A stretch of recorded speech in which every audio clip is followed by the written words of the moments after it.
We're good. We're good. So first and foremost, congratulations on your win over LG just now. And yeah, I mean, first, I guess I would ask more so than anything else, how have things gone for you guys since moving to the team house? And has it been a big deal and you guys sort of coming around and having the performance you've been having in the past 2 weeks? It's definitely been a positive experience so far. We got here, we set up schedules about 6 to 8 hours a day, been grinding pretty hard. No big problems at all, other than like today we had some people not feeling too well. I had some like ear issues earlier this week, and the time we got the flu, so we barely got to practice this week. Maybe like instead of 8 hours a day, we didn't even get like 8 hours total this week, so we're a little rusty, but we pulled it together and played pretty well. So I've been asking this of a lot of people that we bring on in terms of interviews. The last few tournaments have been played with one hero limit. Do you like one hero limit and it is enabling you to do strategies that you weren't able to do before? Like, for example, would you be able to play as much Pharah as you've been playing if there was not one hero limit? Definitely wouldn't be able to play as much Pharah, and I would definitely say that one hero limit is a lot more fun to play. It actually feels like Overwatch. It's hard to put it any other way. It just feels like the way the game is supposed to be played. Without hero limit, you saw the VODs, you watched the matches. There's a lot of Winstons and McCrees. It's not that fun to play, and it's probably not that fun to watch. So my vote is definitely keep one hero limit in tournaments, and hopefully Blizzard, backs it up in the future. Now, I mean, you're kind of getting used to a new team. You'd played with the same roster for a while, and now you're playing with like most of the IDD QD guys. What were your thoughts about them before you met them? What are your thoughts now? I mean, how have things changed about that? Well, since they were, a European team, we barely scrimmed them before. We would scrim like, maybe a couple times a week. So I never really talked to any of them outside of the game or outside of, scrims. But then when we were going through some roster changes and Taimu got kicked from ID to QD, we picked him up and we played with him for a while. So I got to know Taimu pretty well. So, joining up with IDQD and becoming the new EnVyUs roster, I kind of already knew, Taimu from before, and the rest of the guys are, they're a cool bunch of people. We got along pretty well. It wasn't a difficult transition at all. So All right, do you have any like go ahead. specific, ideas about how you're playing Pharah that maybe other people are not doing the same way? Is it movement? Is it concussion blasts? Is it just timings on rockets? I mean, we've seen other people try to play Pharah, but never the performance that we saw out of the 3 games that we saw out of you today. I would say the biggest aspects of Pharah that a lot of people are ignoring are definitely positioning, not only of yourself, but your Mercy. People often forget that, at least in competitive, matches, you're going to have a Mercy with the Pharah most of the time. So you have to worry about two people's positioning instead of just your own. So just getting your Mercy and on like a perch somewhere is difficult for the enemy team to kill him. We get better reses, we win the game. There's a lot of small things that you can do just to make huge impact on the team fight other than just, mid-airing people all day.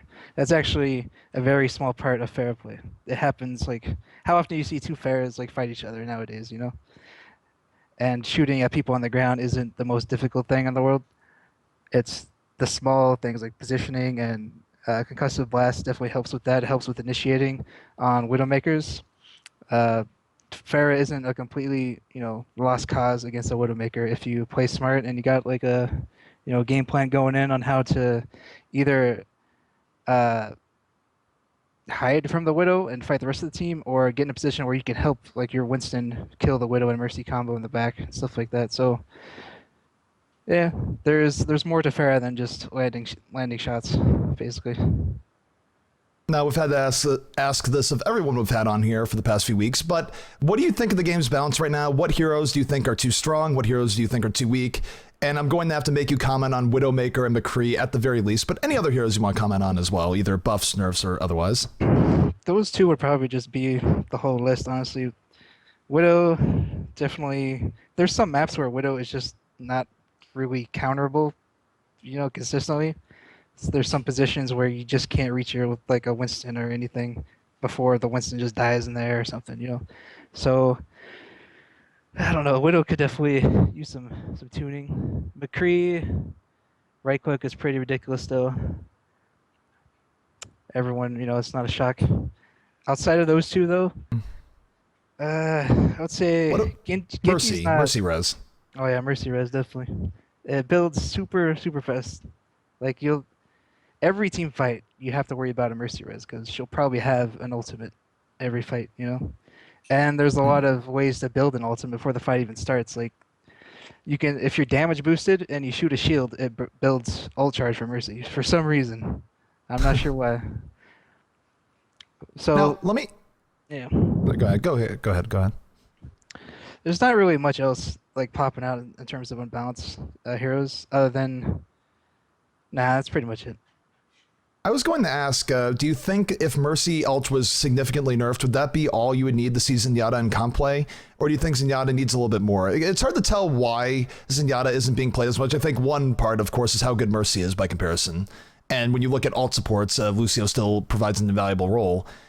I feel like for Zenyatta's part, he has issues stacking up to other supports right now, even though he has really good damage. And then the other part is that it does seem like Widowmaker being played so often does hurt Zenyatta a bit, especially now that you can't really justify, say, an offensive Symmetra to shore up some of his weaknesses.